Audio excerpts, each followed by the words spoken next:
Hello and welcome to this week at GearReport. It's episode 210 for the 30th of May, 2024. We're going to have a brief show tonight. We've had some interesting things happening. Oh, you know what? I think I forgot to turn the light on. There we go. That looks much better. We've had some interesting developments lately, and I'd like to share them with you. And for that, let's see, I want to bring up another screen here. We're going to share screen. We'll do the entire second screen and bring that up. So here you can see this behind the scenes at the GearReport Humvee channel. And before I get to that, Gizzard Gary has chimed in with the patented trademarked whatever. He's dropped the trademark, which I appreciate. We had some contentious times debating the validity of that trademark on the yo. But Gizzard Gary, thank you for the 3 yos. We really appreciate that. GWeb's gun website gave us a thumbs up. I'm hoping that's what he means here. He says, have a good show. We really appreciate that. Always like when our friends chime in, pop in to give us a little bit of support. Let's see. This morning's video, or actually midday video that I posted here, why don't we we're going to open all 3 of these and we'll get a look at them. And you know what? I don't want to open them this way. I want to open them the other way. So let's completely change what I was going to do here. Instead of going the back way, we're going to go to our channel, the external view, and we'll put this down here. There we go. So now you can see we're live on the Humvee GearReport channel. That's this program that we're doing right now. But I want to go look at the shorts and show you 3 that we have up here, starting with showing you a brand new fuel injection pump for the latest Humvee, for the Battlewagon 4. It wouldn't run.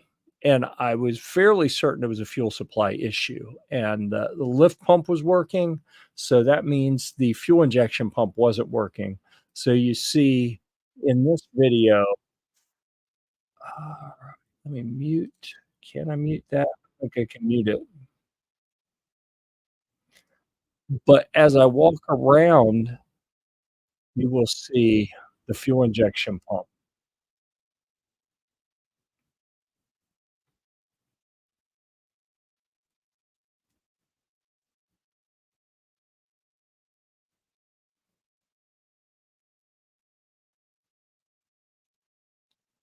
All that weight just to show you this part. A couple of donor parts on the fuel injection pump. So that's the old one. In the bag was a brand new one. That was saying, he's going to come at some point today to work on the truck. And then I gave a tour under the hood. If you've never seen the hood on a Humvee, it actually folds up the opposite way most hoods do. So that's kind of neat. I showed that, pointed out some of the parts up underneath. But then this afternoon, it says, how's he done already? Listen to it.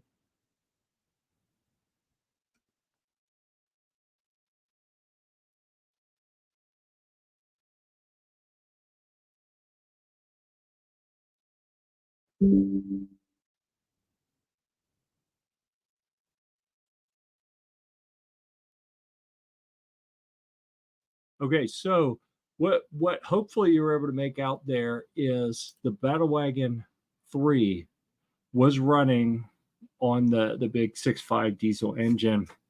Super stoked about that. I was hoping that it would turn out to actually be a bad fuel injection pump. So James put that in.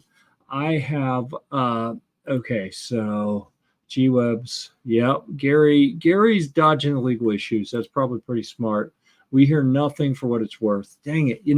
I moved the microphone down there by the speaker, hoping that it would pick it up. So here's what I'm going to do for you. I'm going to copy the link and drop it in the discussion, and then you can listen to it. And what you'll find is the first time it started up, there were some other parts that I think hadn't moved in several years that started rattling real loud. And I think when it started, there was still air in some of the fuel lines, and it took a minute to blow some of that air out. So it ran really rough and shook, and then it settled in. And I'm telling you, it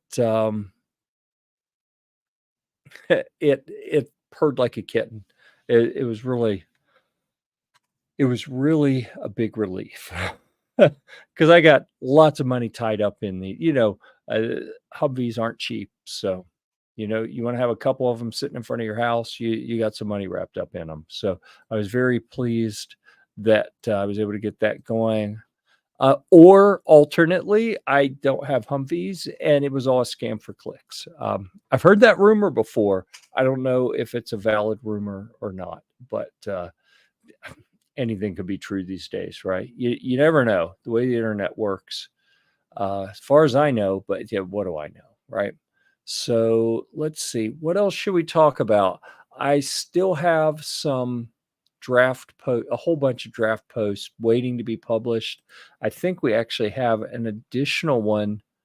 Yeah, Caleb has got one in now, an Aero Precision M4E1 11.5-inch 5.56 complete upper review from our hunting editor, Caleb. We still got the let's see, we've got carry-on luggage from Highland Tactical, Streamlight Speed Locker, and Streamlight Stryon 2020, all from AJ.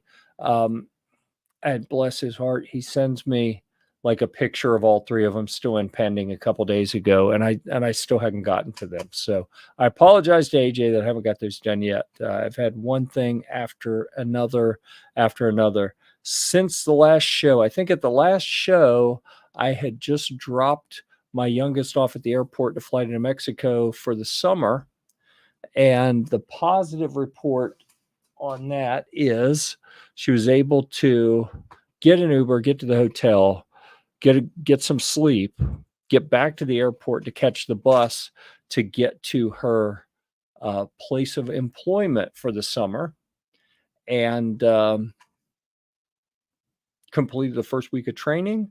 Left this morning. The second week of training all happens in the woods. So she packed up her backpack last night, put it on this morning. They drove him out to the middle of nowhere, dumped him out. They're going to be doing some work out in the woods, some trail construction stuff for a while, and then going backpacking, and then they will start they'll start doing the normal job, which is at, I'm not trying to be cryptic, the youngest is working at Philmont Scout Ranch this summer. Let's see, vacation after what trip? After major payday, followed by more cruises.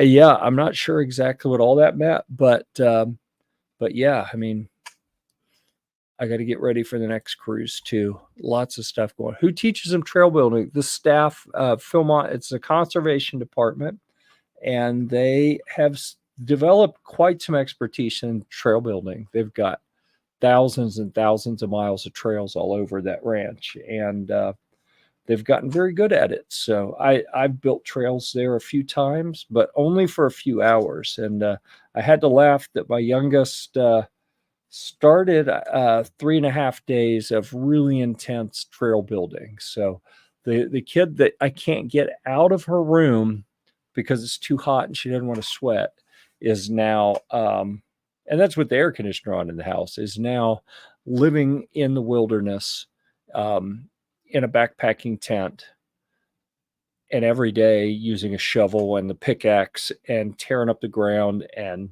making a trail according to the specifications they have in place for, official backcountry Philmont trails. So yeah, let's see. Oh, isn't that neat? Yeah. So yeah, you probably know all the different parts of the trail and how they design them and how they build the rock walls when they need them for support. Where the critical edge is. I don't remember what all the terms are. My kid is doing this, not me. I've been through it, where, I spent 3 hours working on a trail and it was grueling.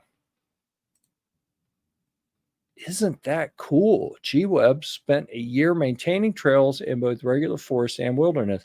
That's amazing. Wow. I'd had my kid talk to you about trail building. But yeah, so she will be, yeah. And then wilderness in this case means they may have chainsaws and that kind of thing to work with. Not her group. They have another group that does the chainsaws, and they're actually doing strategic thinning at different places of the ranch because they had a wildfire blow through a couple years ago, and it shut down the ranch for a season and went right up through the middle. And they'd been warned they had too much fuel on the ground, and they had not strategically thinned out their woods any. So they have crews going around and very aggressively thinning in strategic places and making build piles. And then in the middle of winter, when there's a foot or two of snow everywhere and there's not a lot of wind, they'll go through and light all those burn piles when they are very unlikely to be able to spread and burn the whole place down. So yeah, they do those two things. And then they also have a stream restoration that they're working on. Another segment of that department is working on. I don't know exactly what they're doing with that, but I know that when I looked at the training syllabus that my kids sent me, that there was a group that was doing trail restoration this summer. G-Web says, now for us being on trail crews, we could apply for wilderness firefighting. I signed up, of course, and made a lot of cash working fires. Any option for that for her? Potentially. I don't know if she wants to go that way, but I was just talking to someone this evening who lives out there and runs a little restaurant that's crazy. If you want to see something really neat, go look up Kathleen's Burrito Banquet in Cimarron, New Mexico. They have statues of brightly colored things, bears and other, wilderness stuff. Kathleen, who runs that in the off season, she runs that in the summer to feed all the people who are going out to Philmont. And in the off season, she does wilderness firefighting and then some other things as well. Really, really interesting, man. It'll make you think when you run into someone who's really doing exciting and interesting things with their life. It can make you kind of sit back and go, am I really making the most of my life? Can I get that light out of the way? I think I need to move that. Is that going to work? No. That's a little bit better. Anyhow, cool people doing cool things out there, helping people. G-Web says, halfway think of driving up to Thunder on the Prairie. Could have gone past there to see the Red Dawn filming locations again. Yeah, I actually don't know where those are. You know what? We don't have a lot to do on the show this evening, so I am going to look that up. Red Dawn filming locations. And I'm going to do 1984 because that's the only real Red Dawn. The other ones are not so much. Interesting. I'm interested to hear what is a scam about wilderness firefighting. It looks crazy dangerous from what I've seen. Movie filming locations. Let's see. We'll bring that back up on the screen.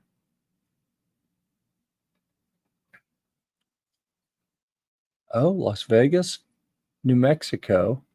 Not Lost Wages, Nevada. This is Las Vegas, New Mexico. Neat.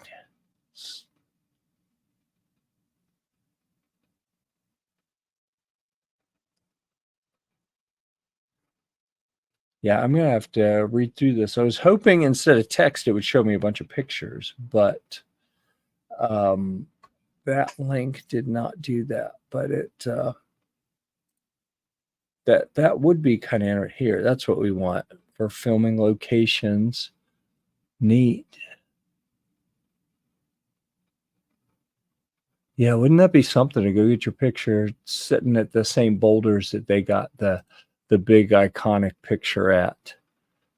Especially if you had all the right firearms to display when you were getting said pictures. I think that'd be pretty cool. Dang it! Now I got to go watch that movie again. Good job, G-Webs. Let's see. Red Dawn was filmed. Yep, Las Vegas, New Mexico. The next town south of where she is. That's interesting. Yeah. Ton of waste of money since no one follows up on any of it. Yeah, I don't doubt that. I mean, that's the way a lot of emergency things are. You know, the people doing the people actually doing it generally care, I think, but you get to an administrative level and it's more about, bean counting and pencil pushing and not so much about actually making a difference and doing the right thing. I got plenty. 90% of the movie was filmed in the area there. Interesting. Oh, so the boulders aren't there where they filmed the rest of it, I guess. Neat. Yeah. I think I should go watch that again. I watched one of the more recent versions and was like, "Are you kidding me?" It was really not not a good movie in my opinion. Red Dawn. I think that it looks like they've done a few of them. I think it was probably the 2012 one that I'm thinking of. Let me see who was in that one.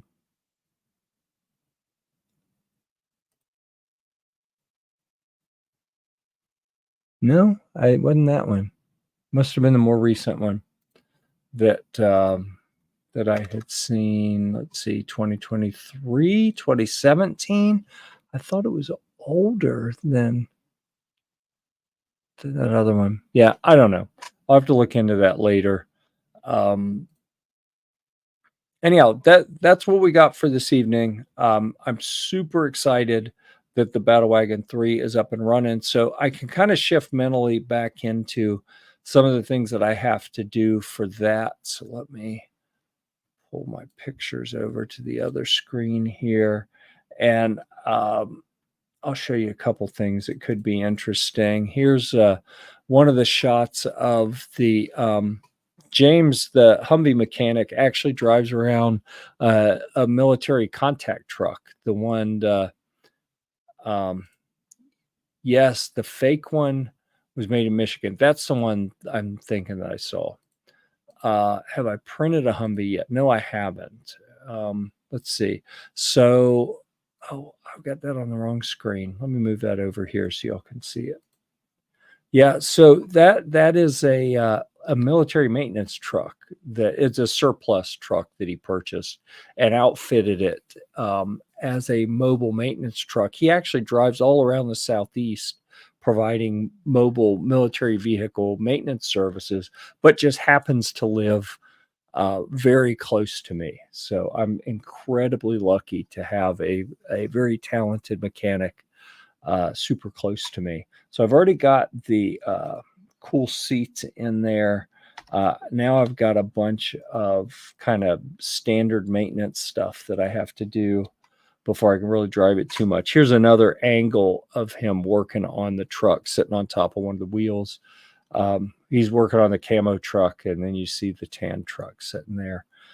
Because, I mean, are you really living in suburbia if you don't have a couple of Humvees sitting in front of your house, right? Why not hook the dude up with a sponsorship of the truck? I'm not sure what that means. He doesn't have any money to pay me to be a sponsor. And I don't think he's really interested in, like, I'll put your name on the truck or an ad on it or something to get you more business. He's given me deals on work for years. And I think he's been good to me price wise and being able to stop by when I need something.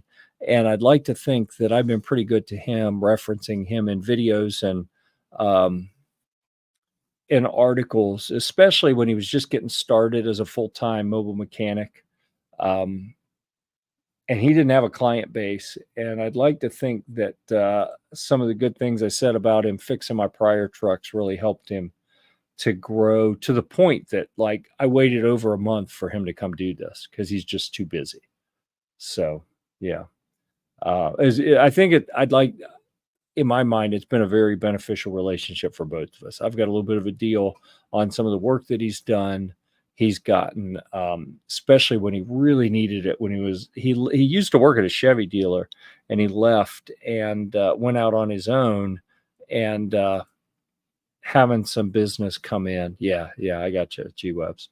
I think really helped him to get on his feet and build a name for himself. So yeah.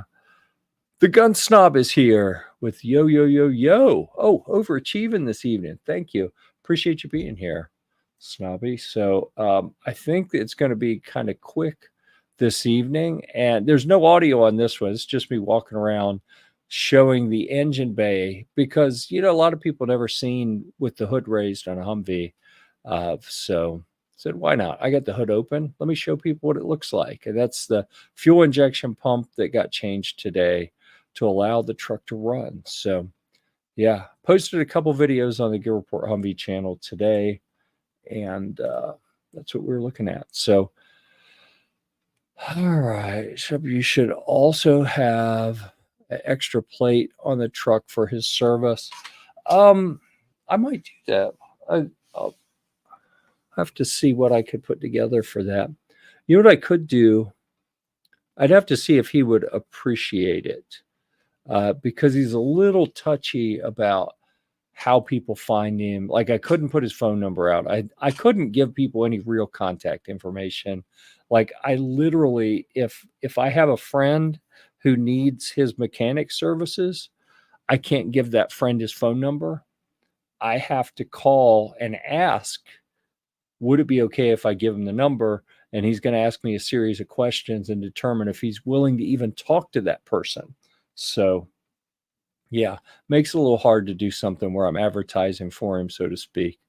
But that's how it is when you deal with military vehicles that freak some people out. People like to call the cops or cause problems when they see him driving around, especially if you're working on him and have a truck full of parts. And he's just got to be careful who he deals with so he doesn't end up having to spend too much time explaining to law enforcement why it is perfectly legal and okay for him to do everything that he does. Let's see. G-Web says, I drove a camo Chevy GMC thing before the Humvees were around. How much those goes for? Those, they call them Cuckvees right now. That's what they call them. And they've been out of service for a fair bit, I think. But they tend to go for pretty fair money. I mean, I say that for the age that they are, like, I would expect that a civilian version of one to go for, $2,500, and then the military one may go for 9,000. So, I've never really understood the draw for what is basically, it's almost completely bone stock. They'll do a couple of things different, but there's really not much different. And I don't understand why they get such a price premium. I have friends that have them, but just because they collect all sorts of military vehicles. Oh, okay. You can push a button to start it, like a Prius. Yeah, okay. I agree. That was the coolest thing. Defense Dad sees gun people for another couple minutes. I think that we are about to wrap up. Was there any? I thought I had something up here I was going to share with you guys, but I don't think I'm ready to do that. So, yeah, I think, yeah, that's what I'm saying. Is the older, before the Humvee was purpose built, um, it was before that, they were taking mainly civilian vehicles there for a while. and just using them for military use with very little changes. I never really understood that. Defense Dad. Now he can leave the comments where he wants to, I guess. All right. With the yo, all caps, we really appreciate the enthusiasm. Better than Jeeps in a lot of ways, I'm sure. But I'll tell you, that's something. I still want to get one of the little Willys Jeeps. I don't even know why, because I don't want to drive it anywhere except like in a parade or something. I just think they're cool. If I had a farm, I would want one. Just, people get Gators now, like a little side by side, 4x4 or 4x6. I would, if I had a little Willys Jeep, I would use it like a Gator, like a little utility truck. Which means I probably don't need one. I probably just need to get something like that. Yeah, like Patrick that I got the Battlewagon 4 from has got, I think it's a Kubota little side-by-side 4-wheel drive with a cab in the front that's open, and then a like a little cargo bed in the back. That little thing's awesome. Let's see. People being nice to each other. Getting ready for TOTP tonight. I know I should know what that means. Oh, Thunder on the Prairie. Of course. Yeah. Well, good. I'm glad that event is still going on. What about those Blue Air Force Suburbans? Are they still around? I don't know if they still drive those anymore. And I didn't see too many of those. I mean, when I was in the Air Force, we either when I was doing aircraft maintenance or when I was a part of the crew on the aircraft, we had what, I always referred to as the bread trucks. It was a van cab at the front and then the big box on the back. And I always thought, that would be neat to get one of those and maybe convert it into a camper. But actually what I have, I should probably, what I'm going to do, I said I was going to do it, and then I said I wasn't going to do it, because actually James was going to buy it from me, and then he changed his mind and said no, he doesn't want it after all. I'm looking for a picture to show you. It's a communications shelter that's made to sit in the back of a Humvee. So you take a 2-man configuration, which is like a pickup truck, right? And then this box sits in the bed section. And I actually own one, and it's super nice. Like, it's maybe the nicest one I've ever seen. And it's still sitting at Patrick's because James was going to buy it. Here we go. I'll bring that back to this screen. But now that he's not buying it, I've actually got a bunch of parts. At one point, I was going to make my Humvee trailer into like an overlanding trailer. So I've got, like, right here, actually, sitting beside me in this box, I have a portable water tank. That's a 29-gallon water tank, and I've got another one, I think it's maybe 18 gallons or something, that's in a tube that goes up on the roof so the sun hits it and heats it up. And I've got battery-powered water pumps and some batteries and solar panels and different radios and electronics. Like, I've got all sorts of stuff that I was going to put in the other trailer. And now it's like, well, okay, I guess I have this little comms trailer box. I will build that. And it's sitting in the back of LMTV, I think, a much larger military truck.